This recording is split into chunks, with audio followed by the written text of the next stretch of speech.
Bonjour à toutes et à tous, c'est Gilles Mansillon. J'espère que vous passez une excellente journée, que vous êtes en pleine forme. Je voulais discuter de 2-3 idées aujourd'hui. La première, c'est que le pouvoir des mots, les mots sont très puissants. C'est vraiment l'outil principal que nous avons pour communiquer actuellement nos idées. Et donc, c'est important de parler à partir du cœur, d'essayer de, même si bon, tout est activé à partir du cinquième chakra, hein, le quatrième chakra c'est le cœur, le cinquième chakra c'est notre communication. Et donc, on active ces mots, mais enfin, les mots doivent, où ils apportent du bien-être et du bien-être, où ils apportent du chaos et de la confusion. Hein. Donc c'est important de choisir ces mots où ils nous amènent, où ils parlent d'unité, où ils parlent de séparation. C'est important d'arrêter de parler de la vie des autres, si possible, parler de votre vie, hein, plutôt. C'est quand même. Et donc.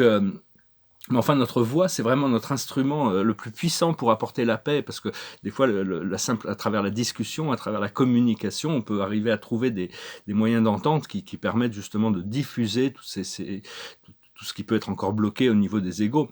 Donc, et continuer à activer le chakra du cœur quand même, parce que le cœur, c'est le générateur de l'amour. On doit vraiment continuer à communiquer. Par contre, apprendre à rester silencieux par rapport à être observateur de tout ce qui se passe dans la matrice sombre. Hein. C'est-à-dire que tout ça, toute la confusion, la corruption, toutes ces choses-là, prendre les choses avec légèreté et humour, hein, ne pas donner de pouvoir à toute cette matrice. Donc voilà, je vais tirer quelques cartes, discuter de 2-3 autres idées. Je parlais aussi des lois de la physique. La physique, c'est quelque chose qui est quand même assez intéressant. C'est-à-dire comment les lois de la nature fonctionnent. Mais quand on est les lois de la physique fonctionnent pas pareil dans la troisième, quatrième, cinquième ou sixième. Dans toutes les dimensions, il y a des nouvelles lois de physique qui s'appliquent. D'ailleurs, c'est même quelque chose qui est reconnu. Hein, à partir du moment où on prend la physique traditionnelle newtonienne, à partir du moment où on a découvert la physique quantique, on s'est aperçu que la physique quantique n'avait pas du tout les mêmes lois, la quatrième dimension, que la physique linéaire.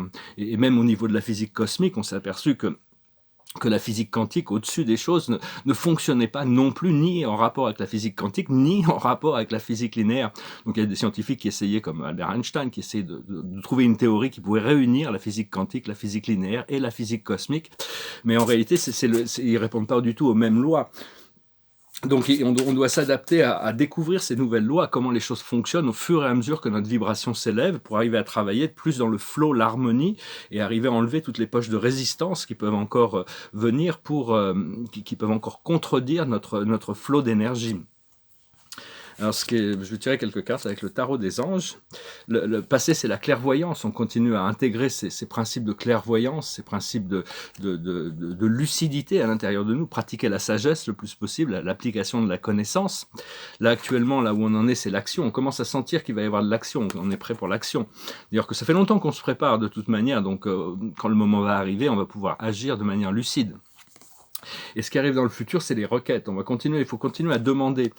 Parce que pour alléger les choses que l'on a à faire, on doit demander de l'aide au monde spirituel. C'est pas pour les grosses choses. Les grosses choses, de toute manière, déjà, c'est à nous de débloquer les blocages. S'il y a des choses qu'on demande depuis des années, l'esprit peut nous aider, mais c'est surtout sur les petites choses, arriver à toutes les petites choses qu'on peut avoir à faire, demander à l'esprit de nous alléger déjà en participant, en créant des facilités sur les petites choses que l'on a à faire. La chose sur laquelle on travaille actuellement, c'est le bien-être. On continue à cultiver le bien-être. Hein. C'est vraiment essentiel de s'occuper de sa vibration, de s'occuper de son ascension, de s'occuper de soi. Cela dit, le service aux autres, le service à la vie, c'est l'outil qui nous est donné pour apprendre et pour grandir. Donc on ne doit pas négliger cet aspect de partager notre bien-être, de partager à travers le pouvoir des mots. Et ce qui arrive dans le futur, c'est l'abondance, l'abondance.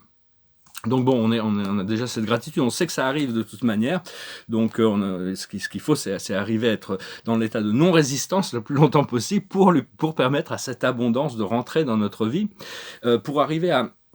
C'est bien des fois de pouvoir sortir de l'atmosphère terrestre, élever notre conscience au-delà, on a déjà parlé hier, mais c'est d'ouvrir grâce au troisième œil, on peut contempler, imaginer, visualiser la Terre depuis l'orbite. Hein, c'est-à-dire qu'on est complètement, on sort de la matrice terrestre. Alors à partir de là, on peut être dans notre corps astral. où on peut tout simplement aller visiter des vaisseaux mers, des vaisseaux intergalactiques qui sont invisibles à l'humain actuellement, mais quand on élève notre vibration, on peut très bien y accéder, comme le Nouveau Jérusalem, qui est le vaisseau de commandement de Ashtar et de Sananda, hein, qui contrôle un petit peu. C'est un énorme vaisseau, mais de temps en temps il devient visible, hein, on peut le voir la nuit, mais il n'a pas vraiment encore l'autorisation de se montrer. Et pouvoir, quand on est autorisé, on s'autorise soi-même à rentrer dans ces vaisseaux. Ça peut être des vaisseaux pléiadiens, arcturiens, syriens, enfin il y a toutes sortes de vaisseaux positifs, pleins d'amour et d'énergie. Ce sont des êtres vivants, ces vaisseaux sont des intelligences artificielles qui n'ont pas de vie indépendante, bien sûr. On ne crée pas des intelligences artificielles comme ils essayent de le faire actuellement avec de l'ambition de contrôler le monde. Mais enfin bon, c'est des qui sont dans le service. Et donc, c'est des êtres, c'est une forme d'intelligence artificielle des galactiques est une forme d'être vivant, intelligent, qui évolue, qui grandit, mais qui ne fait que servir la fonction pour laquelle il a été créé. Et donc, comprendre aussi que l'énergie que l'on reçoit de l'esprit, il vient de nombreuses sources. Et donc, mais c'est une énergie qui est inconditionnelle, c'est-à-dire c'est nous-mêmes qui choisissons le volume d'énergie que l'on reçoit et ce que l'on en fait, comment on l'applique. Mais on ne peut pas recevoir toute cette énergie de la lumière, ces énergies supérieures, si on les utilise mal. Hein. Disons que elles nous ont été offertes comme inspiration. Et donc c'est juste tous ces vampires qui sont vraiment tournés vers l'obscurité ne peuvent pas recevoir cette énergie naturellement. Donc l'énergie que l'on reçoit, on peut l'utiliser comme bon nous semble. Hein. Il n'y a pas de limite. Mais si on l'utilise, au mieux on l'utilise, au plus on peut en recevoir aussi. Tout est en réalité supervisé par une intelligence suprême qui coordonne tout ce programme d'évolution, parce que l'évolution, c'est quelque chose, on ne peut pas y éviter, on ne peut pas y échapper. L'évolution, ça va continuer à se passer. C'est-à-dire que la fin des temps, c'est juste un changement, une transition vers un nouveau temps, vers une nouvelle ligne temporelle, où il n'y aura plus d'égoïsme, où il n'y aura plus de corruption, où il n'y aura plus de manque, où il n'y aura plus de souffrance. Donc c'est pour ça qu'on se prépare. Et on a fait beaucoup de progrès au niveau de on continue à progresser dans notre ressenti, c'est-à-dire de pouvoir ressentir plus les choses, hein, parce qu'avant, on évitait un peu le ressenti parce qu'on ressentait des choses qui n'étaient pas forcément agréables. Donc, mais au fur et à mesure qu'on fait du ménage, on balaye pas mal de choses, ça nous permet de ressentir plus. Et savoir que le changement intérieur, de toute manière, il est inévitable. Hein. Parce que tout nous est donné selon nos actions. Hein. C'est-à-dire que dans le futur, l'esprit Sananda, le maître qui contrôle le procédé d'évolution de la Terre, explique que la balance va être restaurée. Hein. Il y a toutes les actions qui ont été faites à travers le cœur et d'autres qui n'ont été faites sans le cœur. Et donc, ce qui a été fait est fait de toute manière. Donc, il faut pardonner, il faut avancer, même si on a fait des choses qui n'étaient pas. Mais tout ce qui vient c'est le cœur qui va juger. Hein. Le cœur sait les choses. Donc, c'est vraiment... tout est fait en relation, on va recevoir le fruit de nos actions, positives ou négatives. Hein. C'est vraiment ce qui arrive. Cela dit, on doit pardonner pour se pardonner soi-même pour les erreurs qui ont pu être faites en dehors de notre conscience, qui n'ont pas été des plus haute sagesse, disons, pour arriver, mais en corrigeant nos erreurs, de toute manière, en prenant conscience de nos erreurs, on peut les corriger. En corrigeant nos erreurs, on a appris la leçon. Et donc c'est important donc vraiment de continuer à s'occuper de notre propre ascension, de notre propre vibration. Tout cela dit, parce que quand on élève notre fréquence, on l'élève pour toute la planète. Hein. Au plus on élève notre fréquence, au plus le programme collectif avance. Mais il y a quand même l'idée du service. Hein. Tout ce que l'on fait pour la vie, tout ce que l'on fait pour les autres, c'est un des meilleurs moyens qui nous est donné pour grandir et évoluer. Parce qu'on est tous un et on est tous connectés. Et puis on n'est pas venu ici juste pour profiter si on atteint l'abondance, de profiter de cette abondance seul, hein, tout seul à profiter de cette abondance. On est là pour la partager quand même, on est là pour créer une inspiration, une renaissance, disons. Et donc voilà, je vais tirer quelques cartes et je vous remercie d'aimer, de partager, de commenter, de souscrire. La plus haute sagesse, ça revient encore à l'action, hein, la volonté divine, le yang. Ce que l'on doit comprendre, c'est les âmes sœurs. Je vous laisserai les interpréter intuitivement.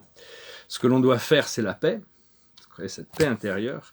Et l'aboutissant, c'est l'imagination, notre imaginaire. Continuer à cultiver notre imaginaire positivement, ne pas projeter des choses dans le futur, de projeter dans notre imaginaire des choses qui ne sont pas voulues, essayer de se concentrer sur les choses qui sont voulues. Donc, je vais Je chantais cette chanson qui m'est passée toute la journée dans la tête hier. C'est une chanson, c'est un bon signe, c'est peut-être un signe de l'esprit, c'est de répandre la joie dans le monde. Hein. C'est une chanson qui s'appelle Joy to the World. It goes like this. Jeremiah was a bullfrog. He was a good friend of mine.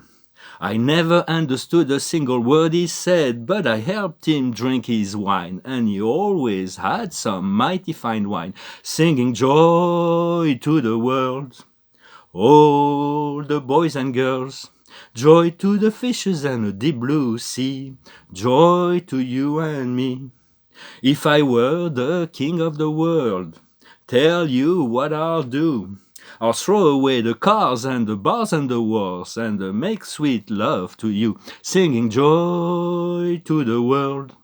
All the boys and girls, joy to the fishes and the deep blue sea, joy to you and me. You know I love the ladies, love to have my fun. I'm a high life flyer and a rainbow rider and a straight shooting son of a gun. I said a straight shooting son of a gun, singing joy to the world. All the boys and girls, joy to the fishes and the deep blue sea, joy to you and me, singing joy to the world. All the boys and girls, joy to the fishes and the deep blue sea, joy to you and me. Que la joie soit avec moi et avec vous, hein, que la joie, tous les garçons et toutes les filles, tous les poissons dans le grand océan. Je vais tirer une dernière carte pour finir ce message. Et... hop. La carte S, c'est la carte du succès, vraiment c'est la victoire qui arrive, hein. C'est le 6 de Gabriel, c'est comme une étape qui nous permet de passer à autre chose. Bravo, vous avez fait du bon travail. Il est temps de passer à de nouvelles choses. Récompense, bourse ou promotion. Donc voilà, ça va se manifester, hein. Des fois les choses sont lentes, hein. Ça paraît lent parce que même ce programme de libération de la planète, hein, on a l'impression que c'est très très lent, mais en réalité ça a toujours été prévu pour... que la lumière avait toujours prévu d'être victorieuse à la fin. C'est juste que on passe par le procédé qui permet que tous les êtres et toutes les choses aient l'opportunité de choisir, de grandir et d'évoluer, hein, à travers le procédé. Donc voilà, j'espère que vous passerez une excellente journée. Je vous salue, je vous remercie pour tout. Je vous dis à bientôt. Namasté.